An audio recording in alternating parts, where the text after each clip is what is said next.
Welcome back to Joseph WX. I'm Joseph, and today we are talking about what could be the first significant severe weather event of the 2026 spring season. Thursday, March 26th has been on my radar, no pun intended, for the past several days, and the setup is coming together in a way that demands your attention.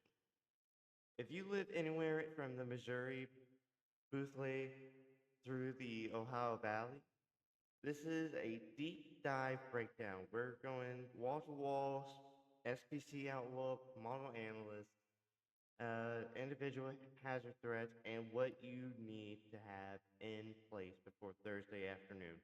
Let's get into it.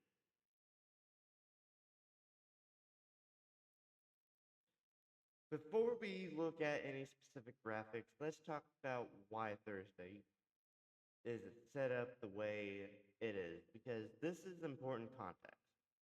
We have strong westerly mid-level flow locked in across most of the central and eastern United States. That flow is going to serve as the engine for any storm organization we see Thursday. Up top, the winds are cranking, and that matters enormously for severe weather because it means any storm that manages to get going will have the vertical wind shear it needs to become organized and long lived.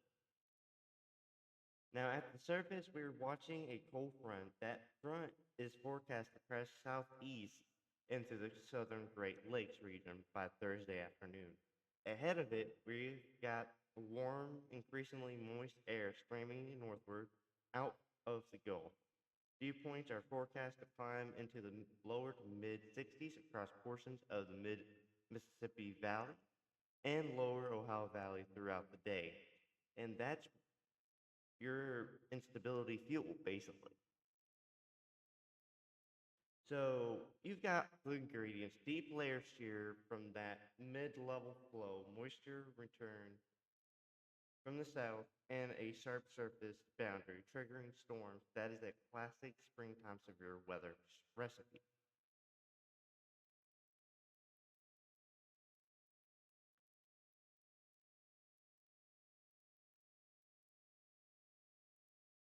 Let's all right, let's talk about what the Storm Prediction Center is saying officially. As of this broadcast, the SPC has highlighted a threat area for Thursday, running from northeast Missouri, east northeastward into western and northern Ohio. That corridor is where the models are clustering the greatest instability and shear overall.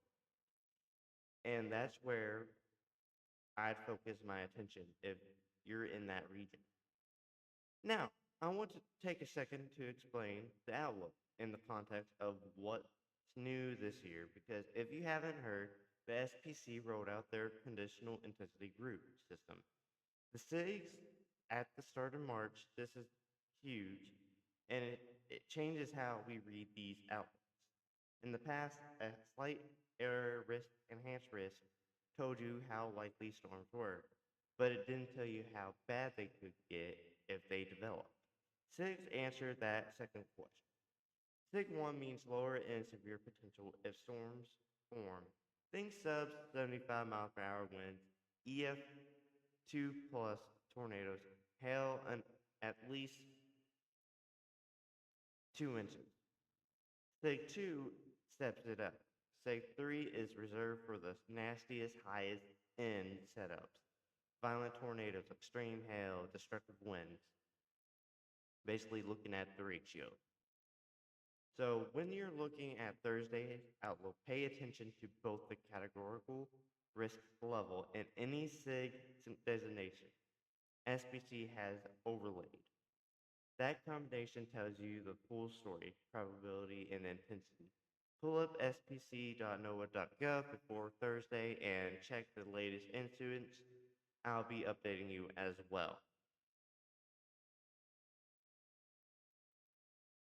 Now onto the temperatures and precipitation, shall we?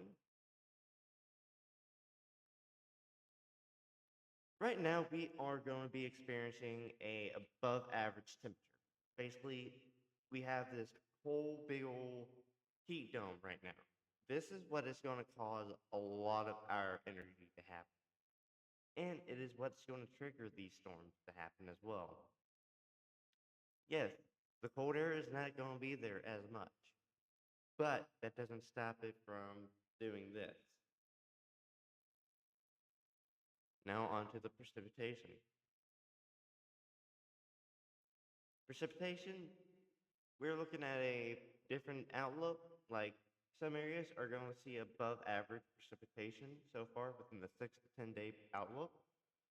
But also some areas are going to be in a near normal or below average, meaning that they're going to have normal amount of precipitation or they're just going to have barely any precipitation, which will be bad because some areas in the United States are in a drought, such as, for example, Florida. If you look at Florida's precipitation risk, we're they're they're going to be in a drought. We're going to be in a drought there for a while until we start seeing a lot of upticks in like precipitation and rain and all that type of stuff. But let's transition into models. Now let's talk about models. I use pivotal weather for my model analysis, and I want to walk through a few parameters that I'm watching closely for this event. First is CAPE, convective available potential energy. This is your instability for Thursday. We're looking at ML values. So let me go ahead and show you real quick.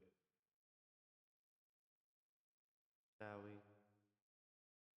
So if I go to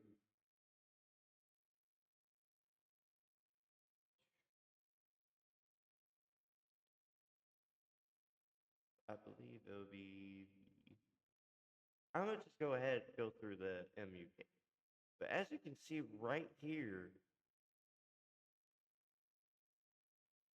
for Thursday, we're looking at a MLK value that mixed layer K building into the 1,000 to potentially 15 plus kilojoules range ahead of the front across the primary threat corridor, particularly in the afternoon hours when surface heating maximizes.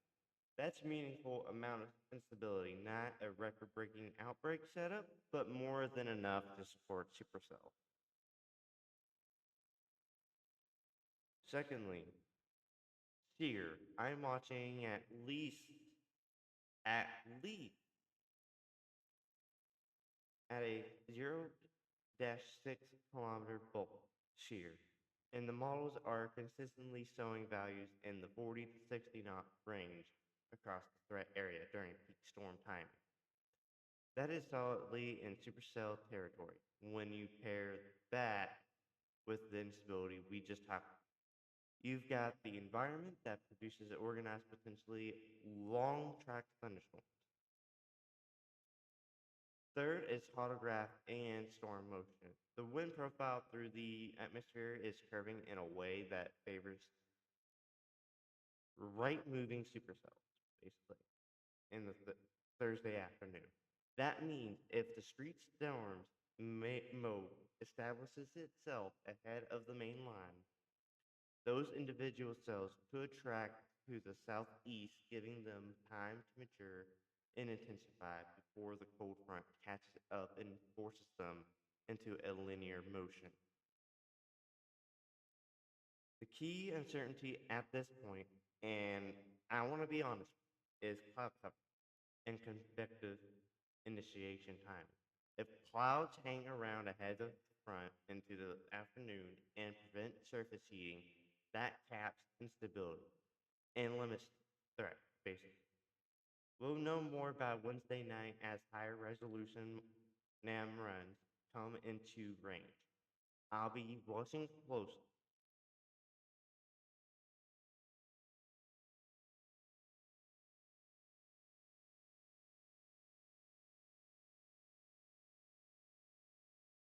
Let me break down the three primary hazards for Thursday and where I see each threat standing right now. The hazards right now that are at play are tornadoes.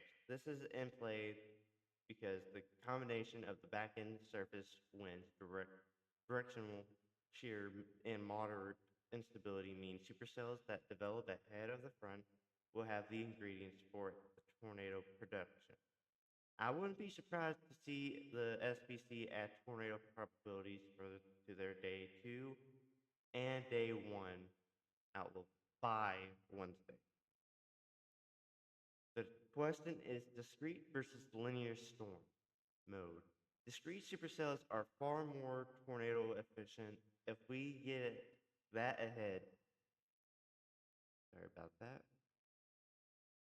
of the front, tornadoes become a lead threat. I'd rate this as a watch-worthy tornado setup, so don't be surprised if you guys get like tornado watches over in your location. Large hail. The deep layer shear supporting storm organization also supports large hail in a supercell environment. We can see hail up to 1 to 2 inches in diameter. With isolated larger stones possible in the strongest cores, if you're in the threat zone, this means the car goes in the garage Thursday afternoon, and I'm serious. And then the last one is damaging wind. Both supercell downburst and any line segments that develop could produce winds at least or above 60 miles per hour, if not even at 75 miles per hour. As the front pushes through and storms potentially consolidate into a squall line, wind becomes the dominant hazard for the area. That that would see that linear motion, that linear mode, especially into the evening hours as the front moves east. But bottom line by hazard, tornadoes, conditional but real watch for discrete initiation. Hail, likely with any supercell development. Damaging wind are very high confidence, especially with the line conciliation. This is a multi-hazard event, and that's exactly what makes these early spring setups dangerous.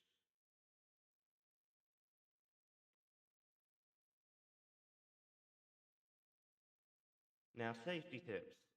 I want to close out with preparedness because I think this is the most important part of any forecast video. I do knowing the threat exists means nothing if you're not ready to act on it. Here's what I want you to do before Thursday. Number one, identify your safe space now. Not Thursday morning, right now. Identify the lowest floor interior room, or interior room basically, of the most sturdy structure available to you. Away from windows, know where that is before the thunderstorm watch is issued. Number two, have a way to receive warnings that does not depend on power or cell service. A battery powered or a hand-free NOAA weather radio is the single best investment you can make for severe weather preparedness.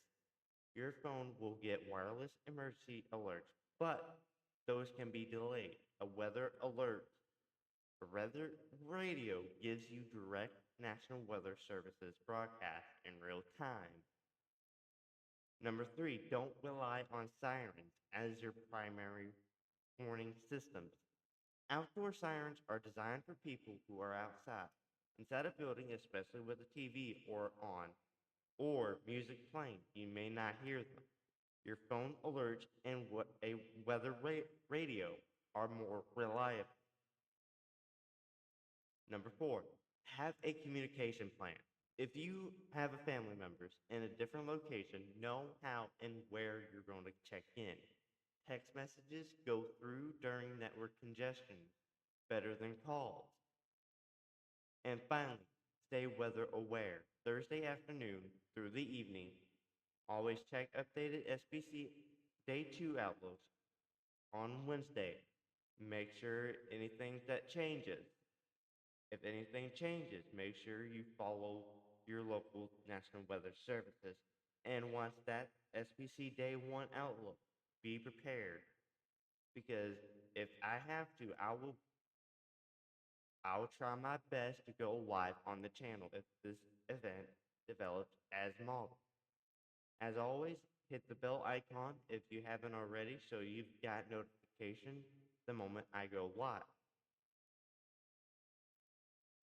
But that is your Thursday severe weather breakdown. We've got a real setup on our hand.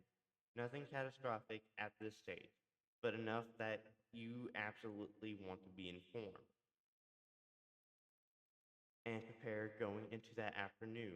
I'll have a follow up video on Wednesday morning, evening, and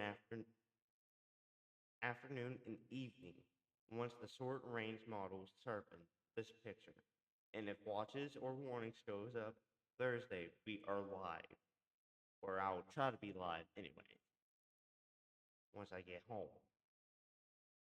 But if you found this breakdown helpful, drop a like. It genuinely helps get this content in front of people who need it.